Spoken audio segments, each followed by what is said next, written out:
சிறகடிக்க ஆசை சீரியலோட upcoming episode என்னென்னு பார்க்கலாம்.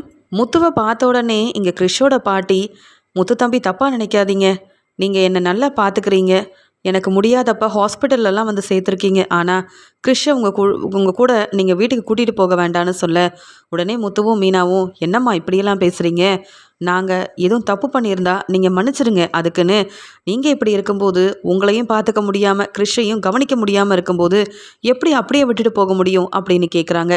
அதுக்குடனே ரோகிணியோட அம்மாவும், என் பொண்ணுக்கு இதுதானே பிடிக்கும், இங்கே நானும் கிறிஷும் எவ்வளோ கஷ்டப்பட்டாலும் ரோகிணி நினைக்கிறது மட்டும்தான் நடக்கணும்ல நினப்பா, அதனால தான் முத்துக்கிட்டேயும் மீனாக்கிட்டேயும் இப்படி நான் பேச வேண்டியதாக இருக்குது அப்படின்னு ரோகிணியோட அம்மா நினைக்கிறாங்க. உடனே முத்து, நீங்கள் என்ன சொன்னாலும் நான் அதை கேட்க போகிறதில்ல, நீங்கள் சீக்கிரமாக குணமானதுக்கப்புறமா உங்கள் பேரனை உங்கள் கூடவே அனுப்பிடுறோம், அது வரைக்கும் இங்கே கிறிஷை நாங்கள் நல்லா பார்த்துக்குறோம், எங்கள் மேலே நம்பிக்கை இல்லாமல் இப்படி பேசுகிறீங்களான்னு கேட்க, இல்லை முத்து, உன் மேலே எனக்கு ரொம்ப நம்பிக்கை இருக்குது, இருந்தாலும் கிறிஷை கூட்டிகிட்டு போகிறது சரியில்லைன்னு தான், அது மட்டும் இல்லை உங்களுக்கு ஏன் கஷ்டம் கொடுக்கணும்னு நினச்சேன் அப்படின்னு சொல்லும்போது மறுபடியும் முத்துவும் மீனாவும் பேசி கிறிஷோட பாட்டிக்கிட்ட சொல்லிட்டு அங்கேருந்து கிறிஷை கூட்டிகிட்டு வீட்டுக்கு போகிறாங்க. ரோகிணி யோசிக்கிறாங்க, என் அம்மா கிட்ட நான் அப்போவே சொன்னேன், கிறிஷ் இந்த வீட்டுக்கு வரக்கூடாது, முத்துக்கிட்ட பேசி கிறிஷை ஹாஸ்பிட்டல்லையே தங்க வச்சா நான் எப்படியாவது வித்யா வீட்டுக்கு கூட கிறிஷை கூட்டிகிட்டு போயிடுவேன், வித்யா என்னதான் என் மேலே கோவமாக இருந்தாலும் கண்டிப்பாக கிறிஷை கூட்டிகிட்டு போனால் ஒன்றும் சொல்ல மாட்டா, ஆனால் இந்த முத்து மீனா என் மாமியார்னு எல்லாரும் இருக்கிற இந்த வீட்டில் கிறிஷ் வந்தான்னா எனக்கு பிரச்சனை ஆயிரும்னு என் அம்மா கிட்ட சொல்லியும் மறுபடியும் முத்து கூட கிறிஷ் வீட்டுக்கு வந்திருக்கானே அப்படின்னு ரோகிணி ரொம்பவே கோபத்தில் இருக்காங்க. பார்வதியோட வீட்டில் இருந்து என்ன செய்யன்னு தெரியாத குழப்பத்தில் வீட்டுக்கு வராங்க விஜயா.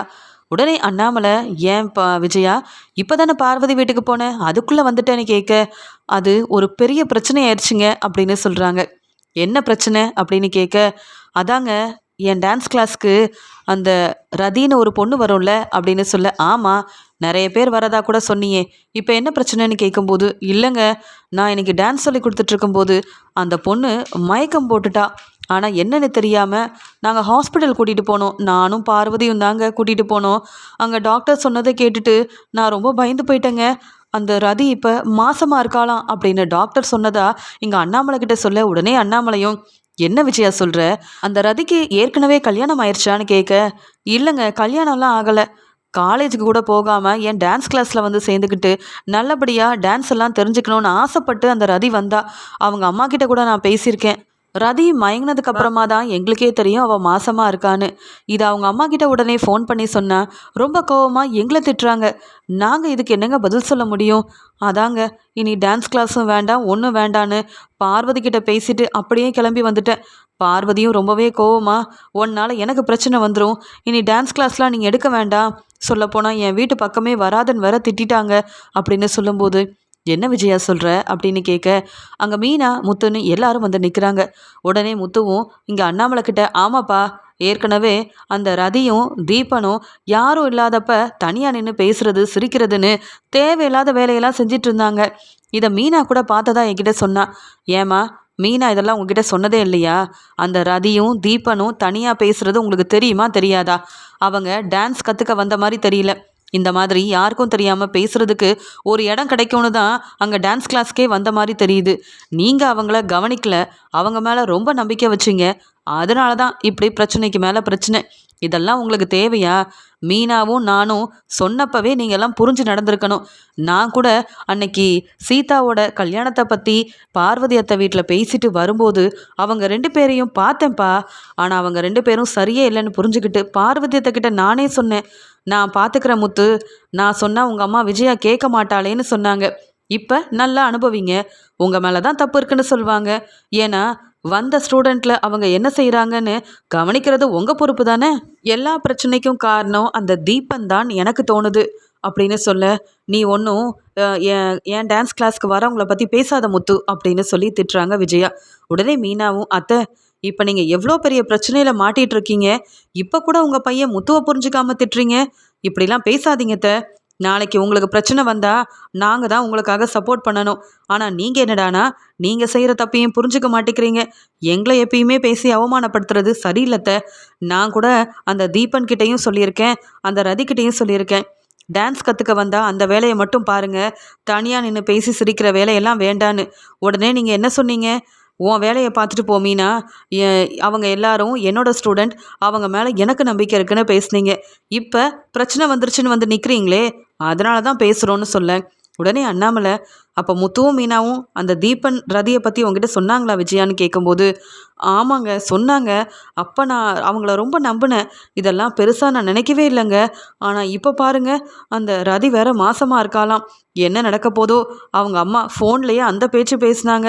இனியும் பார்வதி வீட்டில் இருந்தால் சரிப்பட்டு வராதுன்னு நான் கிளம்பி வந்துட்டேங்க அப்படின்னு சொல்ல, பிரச்சனை வந்தால் பார்த்துக்கலாம். நீ ரொம்ப குழப்பத்தில் இருக்காத. சரி போய் ரெஸ்ட் எடு. என்ன முத்து இப்படிலாம் நடக்குதுன்னு கேட்க, ஆமாப்பா எனக்கு தெரியும். அந்த பையன் தீபன் மேலே அப்போவே சந்தேகம் வந்தது.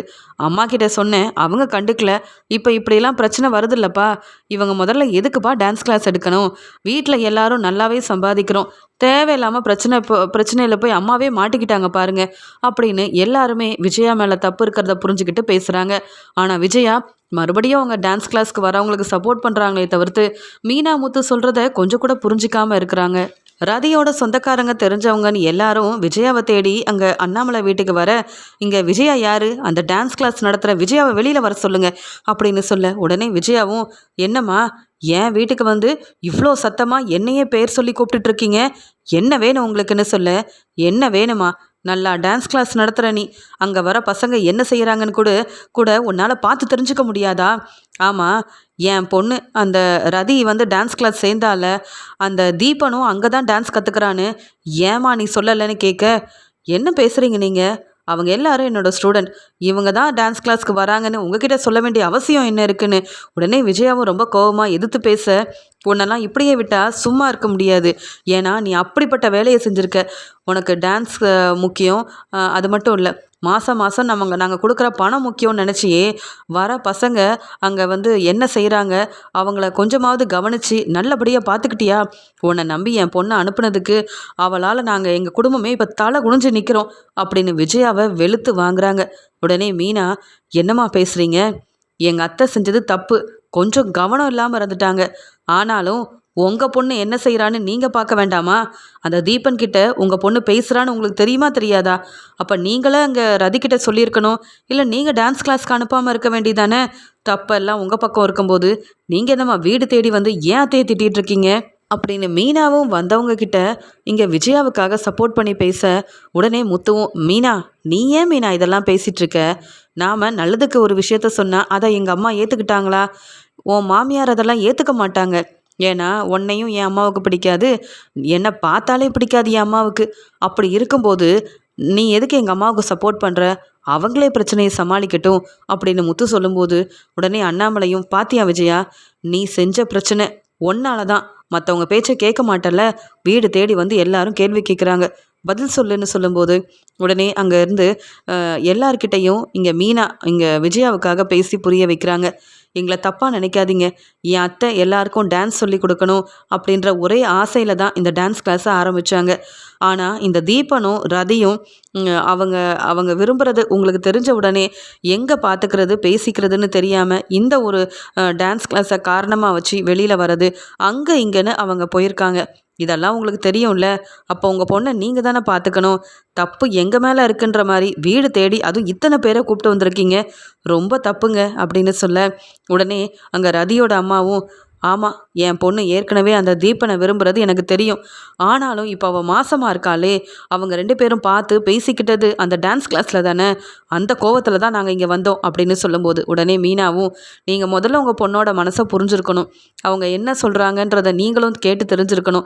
அதை தப்புனா சொல்லி புரிய வச்சுருக்கணுமே தவிர்த்து அவங்க 2 பேரையும் பிரிக்கணும்னு சொல்லி நீங்கள் உங்கள் பொண்ணை காலேஜுக்கு கூட விடாமல் கஷ்டப்படுத்திருக்கீங்க. அதனால தான் இப்படி ஒரு நிலைமை வந்திருக்கு. முதல்ல போய் என்ன ஏதுன்னு உங்கள் பொண்ணுக்கிட்ட விசாரிச்சுட்டு அதுக்கப்புறமா ஒரு நல்ல முடிவாக எடுங்க. தீபனோட வீட்லையும் அவங்க அம்மா அப்பா கிட்டேயும் பேசுங்க. உங்களுக்கு பிடிச்சிருந்தா அவங்க 2 பேருக்கும் கல்யாணம் பண்ணி வைங்க. இல்லையா உங்கள் பொண்ணுக்கிட்ட பேசி புரிய வைங்க. இதுக்கு மேலே நீங்கள் தான் முடிவெடுக்கணும். வீடு தேடி வந்து பேசினா எல்லாம் சரியாயிருமா? எங்கள் அத்தை மேலே தப்பு இல்லை அப்படின்னு மீனா விஜயாவுக்கு சப்போர்ட் பண்ணி பேச, அங்கே வந்தவங்களால பதில் பேச முடியல.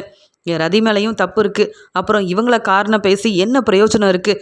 காரணம் சொல்லி ஒரு பிரயோஜனமும் இல்லைன்னு அங்கே வந்தவங்க மீனா பேசின பேச்சால் அப்படியே கோவமாக கிளம்பி போக உடனே விஜயா கண் கலங்கி அழுதுகிட்டே மீனாவை பார்த்து சொல்கிறாங்க, இத்தனை நாள் நான் உன்னை புரிஞ்சுக்கல, உன்னை திட்டி அவமானப்படுத்தியிருக்கேன். ஆனால் என்ன வெளுத்து வாங்கணும்னு வந்த ரதியோட குடும்பத்தில் உள்ள எல்லாரையும் புரிய வச்சு எனக்கு சப்போர்ட் பண்ணி அவங்கள இங்கேருந்து அனுப்பி என்னை நீ காப்பாற்றிருக்க. அதுக்கு நான் எப்படி நன்றி சொல்கிறதுனே தெரியல மீனா. சொல்லப்போனால் நீயும் முத்துவும் எனக்கு நல்லது தான் நினச்சிங்க. அந்த ரதியை பற்றியும் தீபனை பற்றியும் சொன்னப்பெல்லாம் நான் கண்டுக்காமல் இருந்தது என்னுடைய தப்பு தான். இதனால் என்ன பெரிய பிரச்சனை வரப்போதோன்னு பயந்துக்கிட்டே இருந்தேன். ஆனால் மற்றவங்கள விட நீ என் மேலே உள்ள அக்கறையிலையும் பாசத்துலையும் எல்லார்கிட்டையும் பேசி புரிய வச்சு என் மேலே தப்பு இல்லைன்ற மாதிரி பேசினல்ல, நான் உன் நல்ல மனசை புரிஞ்சுக்கிட்டேன் அப்படின்னு மீனா முன்னாடி அழுதுகிட்டே நிற்கிறாங்க விஜயா. உடனே முத்துவும், பார்த்தீங்களாப்பா, மீனா நல்லது செஞ்சிட்டாலாம், மீனா சப்போர்ட் பண்ணி பேசிட்டாலாம், அதனால் அம்மா இப்படியெல்லாம் பேசுகிறாங்க. இதெல்லாம் எத்தனை நாளைக்குன்னு பார்க்க தானே போகிறேன். மீனா, என் அம்மாவை மட்டும் நம்பாத. இன்னைக்கு நீ உதவி செஞ்சதுனால மனசு மாறின மாதிரி பேசுகிறாங்க. பார்ப்போம் எத்தனை நாளைக்கு தான் உன்னை புரிஞ்சுக்கிறாங்கன்னு. உன்னை மருமகளாக அவங்க ஏற்றுக்காத வரைக்கும் இவங்க பேசுகிறதெல்லாம் நீ நம்பவே நம்பாத. மீனா எப்பயும் இப்படி தான் மற்றவங்களுக்கு உதவி செய்வா. ஆனால் நீங்கள் தான் மீனாவை புரிஞ்சிக்காமல் இருக்கிறீங்கம்மா அப்படின்னு முத்துவும் பேசிட்டு மீனாவை கூட்டிகிட்டு போக உடனே அண்ணாமலையும், போதுமா விஜய், அவனுக்கு வீடு தேடி பிரச்சனை செய்ய வந்துட்டாங்க. இதுக்கு மேலேயும் டான்ஸ் கிளாஸ் எடுக்க போகிறேன், பார்வதியோட வீட்டுக்கு போய் சம்பாதிக்க போகிறேன்னு சொல்லிட்டு கிளம்புனேன். அவ்வளவுதான். இனி எந்த பிரச்சனையும் வரக்கூடாதுன்னா வீட்டு வேலையெல்லாம் மீனா கூட சேர்ந்து செய். மீனாக்கு கொஞ்சம் உதவி செய். மீனா மட்டும் இல்லை, இப்போ எல்லாரும் உன்னை கூட்டிகிட்டு போயிருப்பாங்க, விசாரிக்கணும்னு சொல்லி போலீஸில் மாட்டி விட்டுருப்பாங்க. இனியாவது மீனாவை பற்றி புரிஞ்சுக்க. அப்போ தான் உன் மருமக மீனாவும் உனக்கு ஏற்ற மாதிரி உனக்கு தேவையான எல்லாத்தையும் செய்வா. புரியுதில்ல? மீனாவை நீ மருமகளாக ஏற்றுக்கணும். மற்ற மருமக மாதிரி இல்லாமல் மீனா உனக்கு எவ்வளோ பெரிய உதவி செஞ்சுருக்கா, உன்னை காப்பாற்றிருக்கான்னு நீ நல்லா யோசிச்சு பாரு, அப்போ தெரியும் அப்படின்னு சொல்லிட்டு போக, மீனாவை இத்தனை நாள் கஷ்டப்படுத்திட்டேன், மீனா எனக்கு எவ்வளோ சப்போர்ட் பண்ணியிருக்கா அப்படின்னு நினச்சி கண் கலங்கி விஜயா அழ ஆரம்பிக்கிறாங்க. இங்கே அருணோட அம்மா ரொம்பவே சந்தோஷமாக இங்கே சீதா கிட்ட சொல்கிறாங்க, சீதா, உனக்கு தாலி பிரித்து கோக்குற ஃபங்க்ஷன் வைக்கணும், இதை பற்றி உன் அம்மா கிட்ட பேசணும், கொஞ்சம் வர சொல்லுமா. அது மட்டும் இல்லை, அந்த மாப்பிள்ளை விருந்துக்கு உன் மாமாலாம் வரவே இல்லை, முத்து வரவே இல்லாததுனால இந்த ஃபங்க்ஷனுக்கு கண்டிப்பாக மீனா முத்துன்னு மீனாவோட மாமியார் வீட்டில் உள்ள எல்லாரையும் வர வைக்கணும். இந்த ஃபங்க்ஷனில் எல்லாரும் வந்தால் ரொம்ப சந்தோஷமாக இருக்கும். உனக்கே தெரியும், எங்களுக்கு பெருசாக எந்த சொந்தக்காரங்களும் இல்லை. உன் சொந்தக்காரங்க வந்தால் நாங்கள் சந்தோஷப்படுவோம். இதுக்காக நீ தான் எல்லாத்தையும் கூப்பிடணும் அப்படின்னு சொல்ல, அத்தை, கண்டிப்பாக அந்த ஃபங்க்ஷனுக்கு முத்து வருவார், என் மாமா நான் கூப்பிட்டா கண்டிப்பாக வருவார் அத்தைன்னு சொல்ல, அதுக்குடனே அருண் சிரிச்சுக்கிட்டே, உன் மாமா முத்து என் மேலே இன்னும் கோவத்தில் தான் இருக்காரு. சொல்லப்போனால் நீ கூப்பிட்டாலும் வரமாட்டார், என் முகத்திலேயே அந்த முத்து முழிக்க மாட்டார். என்னை பார்த்தா உன் மாமாவுக்கு அவ்வளோ பயம். ஏன் தெரியுமா? உன் மாமா மாதிரி நான் ஒன்றும் சாதாரண கார் டிரைவர் இல்லையே, நான் பெரிய ஒரு பொறுப்பான வேலையில் இருக்கேன். அந்த பயத்தில் தான் முத்து வரதே இல்லை. ஏன்னா நம்ம கல்யாணத்தப்போ அந்த முத்து ட்ரிங்க்ஸ் பண்ணிட்டு வந்து பிரச்சனை செஞ்சான்ல, கல்யாணம் நடக்குமா நடக்காதான்னு நானும் என் அம்மாவும் பயந்துக்கிட்டே இருந்தோம். எல்லாரும் முன்னாடி அவமானப்பட்டு தலை குனிய வேண்டிய நிலைமை வந்துருமோன்னு நாங்கள்லாம் அவ்வளோ யோசித்தோம். அதெல்லாம் செஞ்ச முத்து எப்படி என் முன்னாடி வந்து நிற்பாரு அப்படின்னு சொல்லும்போது உடனே சீதாவும், என்ன பேசுகிறீங்க நீங்கள்? அதெல்லாம் என் முத்து மாமா நான் கூப்பிட்டா கண்டிப்பாக வருவார். அவர் உங்கள் மேலே கோவமே உங்கள் மேலே அவருக்கு கோவமே இருந்தாலும் என் மீனாக்கா சொல்கிறத கண்டிப்பாக அவர் கேட்பார். அது மட்டும் இல்லை, எங்கள் குடும்பத்தில் உள்ள எல்லாரும் நாங்கள் ஒத்துமையாக இருக்கோம், சந்தோஷமாக இருக்கோன்னா அதுக்கு காரணமே முத்து மாமா தானே. அவர் என் ஃபங்க்ஷனுக்கு வராமல் இருப்பாரா? அதுவும் தாலி பிரித்து கோக்குற ஃபங்க்ஷனுக்கு கண்டிப்பாக என் அக்காவும் என் முத்து மாமாவும் முன்னாடி நிற்கணும், அது என்னுடைய ஆசை அப்படின்னு சொல்ல, என்ன சீதா நீ கல்யாணமாகி இப்போ என் வீட்டில் இருக்க, என்ன புரிஞ்சுப்பேன்னு பார்த்தா இன்னும் அக்கா மாமா விட்டு கொடுக்காம இருக்க. ஆனால் உன் மாமாவுக்கு என் மேலே கொஞ்சம் கூட அக்கறை இல்லையே, மதிப்பு இல்லையே. இல்லைன்னா மாப்பிள்ளை விருந்துக்கே அந்த முத்து வந்திருக்கணுமே. அதெல்லாம் முத்து வரமாட்டாரு அப்படின்னு சொல்லிட்டு போகிறாரு அருண். உடனே இங்கே சீதா கிட்ட அருணோட அம்மா சொல்கிறாங்க, இங்கே அருண் பேசுகிறதெல்லாம் நீ பெருசாக எடுத்துக்காதம்மா, ஃபங்க்ஷனுக்கு நானே உங்கள் அம்மாவுக்கு ஃபோன் பண்ணி என்னன்னு பேசிக்கிறேன் அப்படின்னு சொல்லிட்டு இங்கே அருணோட அம்மா சந்திராவுக்கு ஃபோன் பண்ணுறாங்க. உடனே சந்திராவும், சம்மந்தி நல்லா இருக்கீங்களான்னு கேட்க, ரொம்ப நல்லா இருக்கும். ஆமாம், இங்கே சத்யாவுக்கு வேலை கிடச்சிருச்சா? சத்யா எங்கேயோ வேலைக்கு போனதா சொன்னீங்களே அப்படின்னு கேட்க, ஆமாம் சம்மந்தி, ரொம்ப சந்தோஷம். ஏன்னா இங்கே அருண் மாப்பிள்ளையால் தான் சத்யாவுக்கு வேலை கிடச்சிருக்கு. இதை நாங்களே ஸ்வீட்டெல்லாம் வாங்கிட்டு வந்து சொல்லணும்னு நினச்சோம், நீங்களே அதுக்குள்ளே ஃபோன் பண்ணிட்டீங்கன்னு சொல்ல, நானும் ஒரு முக்கியமான சந்தோஷமான விஷயத்த சொல்ல தான் ஃபோன் பண்ணியிருக்கேன் சம்மந்தின்னு ரெண்டு பேரும் பேசிக்கிறாங்க. உடனே சந்திராவும், என்ன சம்மந்தி சொல்கிறீங்கன்னு கேட்க, என் மருமகளுக்கு தாலி பிரித்து கோக்குற ஃபங்க்ஷன் வைக்க போகிறோம். நீங்கள் எல்லாரும் குடும்பமாக வரணும். அது மட்டும் இல்லை, உங்களுக்கு என்னென்ன வேணும்னு சொல்லுங்கள்.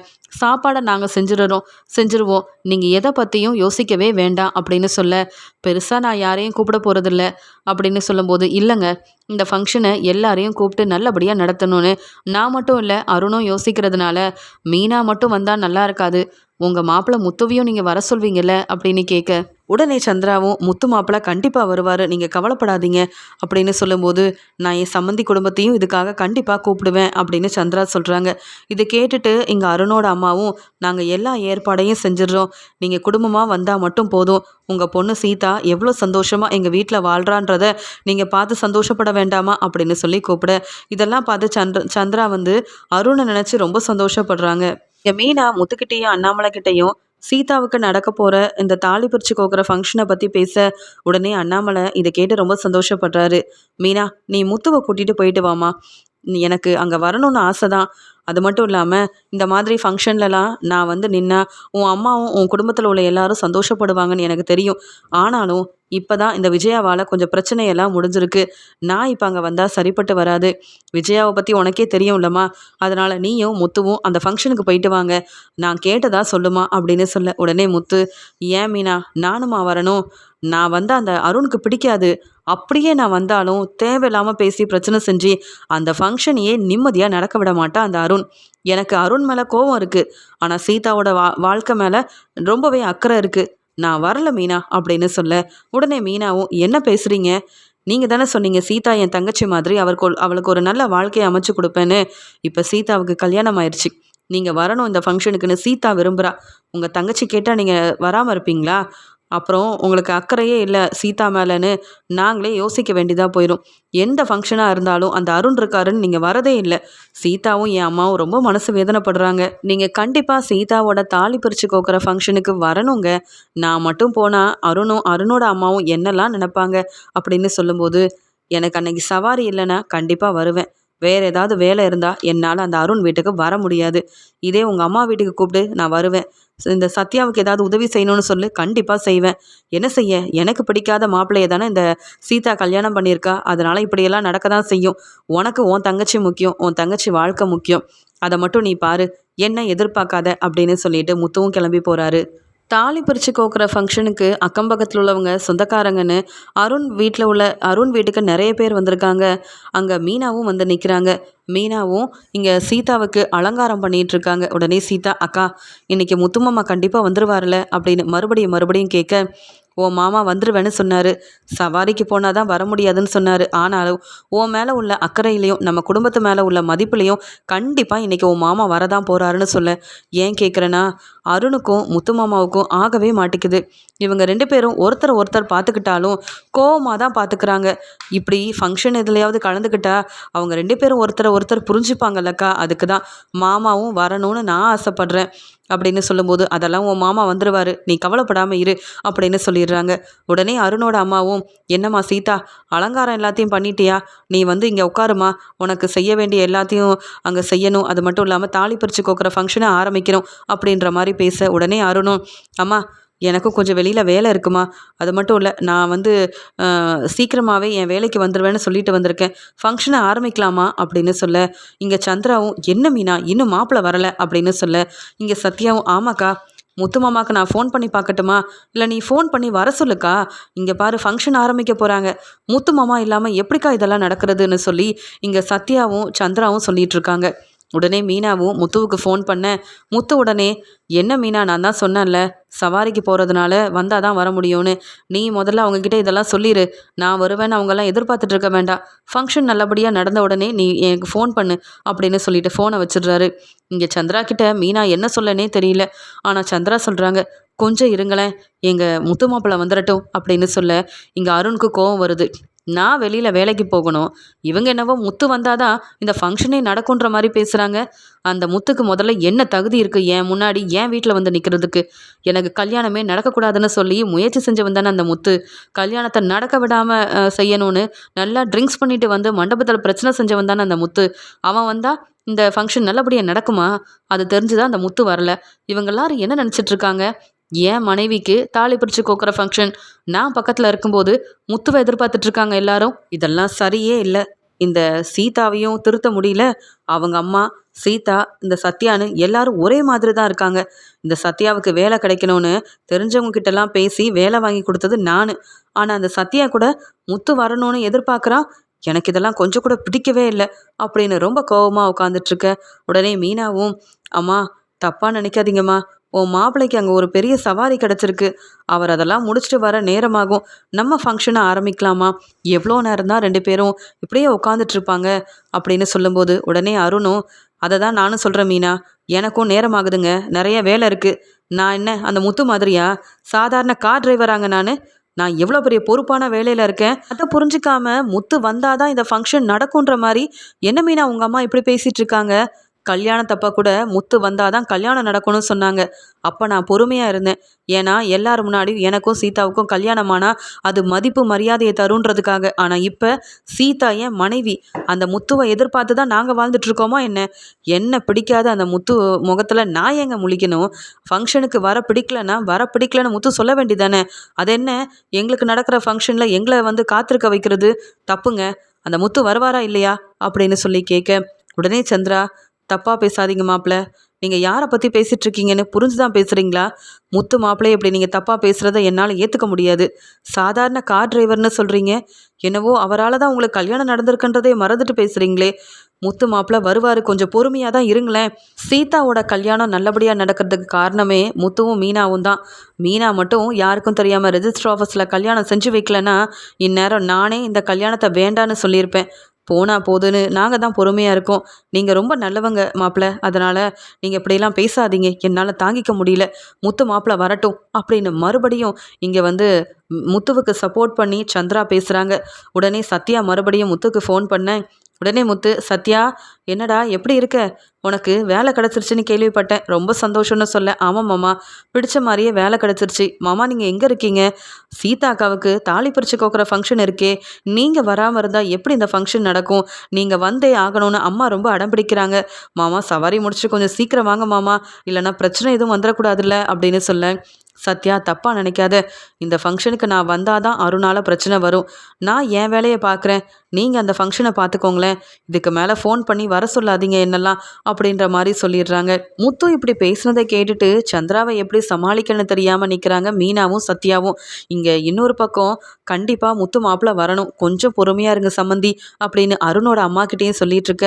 சரி பரவாயில்ல, ஏற்கனவே முத்துவுக்கும் அருணுக்கும் இடையில பெரிய பிரச்சனையே போகுது. உங்கள் முத்து மாப்பிள்ளை வந்தாலும் இந்த ஃபங்க்ஷன் மூலமாக 2 பேரும் பேசி பிரச்சனையெல்லாம் சரியான மாதிரி இருக்கும்ல அப்படின்னு அமைதியாக இருக்க. உடனே இங்கே அருண் எந்திரிச்சு சொல்கிறாரு, இதுக்கு மேலே யாருக்காகவும் என்னால் காத்துட்ருக்க முடியாது. உங்கள் மாப்பிள்ளைய என்ன நினச்சிட்ருக்கீங்க? அவன்லாம் ஒரு ஆள், அவன் வந்தாதான் இந்த ஃபங்க்ஷன் நடக்குமா? சீதா என்ன நடக்குது இங்கே? நானும் முக்கியம் தானே உங்கள் வீட்டுக்கு? என்னை பற்றி யோசிக்க மாட்டேங்கிறாங்க. உன் தம்பிக்கு வேலை வாங்கி கொடுத்தது நான், அவனுக்கு இல்லைனா வேலையே கிடச்சிருக்காது. என்ன பெருசாக உன் தம்பி படிச்சிட்டான்னு அவனுக்கு வேலை வாங்கி கொடுங்கன்னு என்கிட்ட கேட்ட? உன் தம்பின்றது காரணத்துக்காக நான் உதவி செஞ்சிட்ருக்கேன். ஆனால் உன் குடும்பத்தில் உள்ளவங்களுக்கு என் மேலே அக்கறை இல்லை, என் மேலே மதிப்பு மரியாதை இல்லை. முத்து வரணுமாமே இந்த ஃபங்க்ஷன் நடக்கிறதுக்கு, அவன்லாம் ஒரு ஆளுன்னு என் வீட்டுக்குள்ளே வர உன் மாமாவுக்கு முதல்ல தகுதி இருக்கான்னு கேட்க, போதுங்க, இதுக்கு மேலே என் மாமாவை பற்றி தப்பாக பேசாதீங்க. அவருக்கு என்னங்க தகுதி இல்லை? அவருக்கு எல்லா உரிமையும் இருக்குது. ஏன்னா முத்து மாமாவையும் இங்கே மீனா அக்காவையும் நான் விட்டு கொடுக்கவே மாட்டேன். தப்பாக பேசாதீங்கன்னு சொல்ல, அப்படி தான் பேசுவேன். என் கல்யாணம் நடக்கக்கூடாதுன்னு நினச்ச அந்த முத்துவுக்கு நான் எதுக்கு மரியாதை மதிப்பு கொடுக்கணும்? என் வேலையில் எத்தனை முறை அந்த முத்துவால் பிரச்சனை வந்திருக்குன்னு உனக்கு தெரியாது சீதா. நான் தானே அவமானப்பட்டிருக்கேன். அப்படிப்பட்ட முத்து என் வீட்டுக்கு வரணுமா? அதுவும் நமக்கு நடக்கிற ஃபங்க்ஷனுக்கு வரணுமா? அவன் என்னைக்கும் என் பக்கமே வரக்கூடாது, என் முகத்திலேயே முழிக்கக்கூடாது. போனா போதுன்னு உங்கள் எல்லாருக்காகவும் இவ்வளோ நேரம் பொறுமையாக இருந்தேன். அந்த முத்துவை நான் என்றைக்கும் மதிக்கவே மாட்டேன். அந்த முத்து வந்தால் இந்த ஃபங்க்ஷனே நடக்காது. அவனை வர வேண்டான்னு ஃபோன் பண்ணி சொல்லுங்க மீனா. அவன் ஏன் வீட்டுக்கு வரணும்? நான் என்னைக்காவது சீதாவை கூப்பிட்டுட்டு உங்கள் வீட்டுக்கு வந்திருக்கேனா? இல்லை எனக்கு உரிமை இருக்குன்னு தான் சொந்தக்காரங்க வீட்டுக்கெலாம் வந்திருக்கேனா? இல்லை இல்லை. அப்புறம் நீங்களாம் எதுக்கு என் வீட்டுக்கு வந்திருக்கீங்கன்னா ஃபங்க்ஷன் முடிஞ்சு கிளம்பி போயிட்டே இருங்க. முத்து வரணும்னு சொல்லிட்டு இருக்கீங்க. முத்து தான் முக்கியம்னு நினைக்கிற யாரும் என் வீட்டில் இருக்க வேண்டாம். அது உன் அம்மாவாகவே இருந்தாலும் சொல்லிடு சீதா அப்படின்னு சொல்லி சந்திராவை பார்த்து அருண் ரொம்ப கோபமாக பேச, இதுக்கு மேலே இந்த அருணுக்கு மதிப்பு மரியாதை இல்லைன்னு நினச்ச சந்திராவும், போதும் மாப்பிள, நீங்கள் எப்படிப்பட்டவருன்னு ரொம்ப நல்லா புரிஞ்சுக்கிட்டேன். உங்களுக்கு முத்து மாப்பிள மேலே ரொம்ப கோவம், பொறாமை. ஏன்னா எங்கள் குடும்பத்தில் உள்ள எல்லாரும் அவரை விட்டு கொடுக்காம தலையில் தூக்கி வச்சு கொண்டாடுறது உங்களுக்கு பிடிக்கல. எப்படியாவது எங்களையும் முத்து மாப்பிளையும் பிரிக்கணும்னு நினைக்கிறீங்க, அதானே? இங்கே சத்யாவுக்கு நல்லது செய்கிறேன்னு வேலை வாங்கி கொடுத்ததெல்லாம் இப்படி சொல்லி காமிக்கிறீங்க. உங்களுக்கு முன்னாடியே சத்யாவுக்கு ஒரு நல்ல இடத்துல வேலை பார்த்து கொடுக்கணும்னு முத்து மாப்பிள்ளை யார்கிட்டயோ பேசி வச்சுருந்தாரு. நீங்கள் புது மாப்பிள்ளையாச்சே, உங்கள் மனசு வேதனைப்படக்கூடாதுன்றதுக்காக தான் நீங்கள் சொன்ன இடத்துக்கு என் பையனை வேலைக்கு போகட்டும்னு நான் அனுப்புனேனே தவிர்த்து, நீங்கள் செய்கிற உதவியெல்லாம் என் குடும்பத்துக்கு தேவையே இல்லை. நீங்கள் எதையோ எதிர்பார்த்து உதவி செய்கிறீங்க. ஆனால் முத்து மாப்பிள்ளை எதையும் எதிர்பார்க்காம இத்தனை வருஷம் மீனாவை கல்யாணம் பண்ணிக்கிட்டதுலேருந்து இப்போ வரைக்கும் என் குடும்பத்துக்கு ஒரு நல்ல மூத்த மகனாக இருந்து உதவி செஞ்சுருக்காரு, எதையும் எதிர்பார்க்காம. ஆனால் நீங்கள் உங்களோட உண்மையான குணம் என்னன்னு எங்களுக்கு எல்லாம் தெரிய வச்சிட்டீங்க. முத்து மாப்பிள்ளை மேலே இவ்வளோ கோபமாக இருக்கிற உங்களை நான் மாப்பிள்ளைன்னு சொல்லவே எனக்கு தான் அசிங்கமாக இருக்குது. சொல்லப்போனால் நீங்கள் பேசின எல்லாமே தப்பு தான். இப்படியெல்லாம் பேசாதீங்க. அவர் சாதாரண கார் டிரைவர் தான். ஆனால் மற்றவங்கள ஏமாற்ற மாட்டார். முத்து மாப்பிள்ளை பொய் சொல்ல மாட்டார். எல்லாருக்கும் உதவி செய்யணும், நல்லது செய்யணும்னு நினைக்கிறவர். ஆனால் நீங்கள் அப்படி இல்லையே மாப்பிள்ளை. முத்து மாப்பிள்ளைய மாதிரி என்றைக்கும் உங்களால் வர முடியாது. முத்து மாப்பிள்ளைய நாங்கள் எல்லாரும் தலையில் தூக்கி வச்சு கொண்டாடுறோம், மதிக்கிறோன்னா என் குடும்பத்தையும் அவ்வளோ நல்லா பார்த்துக்கிறாரு. அதனால் அவருக்கு அந்த மதிப்பு மரியாதை கிடைக்குது. இப்போ கூட அந்த ஃபங்க்ஷனுக்கு வராத காரணம் உங்கள் குணம் தான். முத்து மாப்பிள்ளைக்கு நல்லா தெரியுமே. வந்தால் இப்படிலாம் பேசுவீங்க, பிரச்சனை வரும், அப்புறம் நாங்கள் எல்லாரும் முத்து மாப்பிள்ளையை தப்பாக நினைக்க வேண்டிய நிலைமை வரும்னு தெரிஞ்சுக்கிட்டு தான் முத்து மாப்பிள்ளை இந்த இடத்துக்கு உங்கள் வீட்டுக்கே வராமல் இருக்காரு. இந்த ஃபங்க்ஷன்லேயும் கலந்துக்க வேண்டான்னு முடிவெடுத்திருப்பாரு. நாங்கள் தான் உங்களை பற்றி தெரிஞ்சிக்காம இங்கே வந்து இருக்கிறோம்.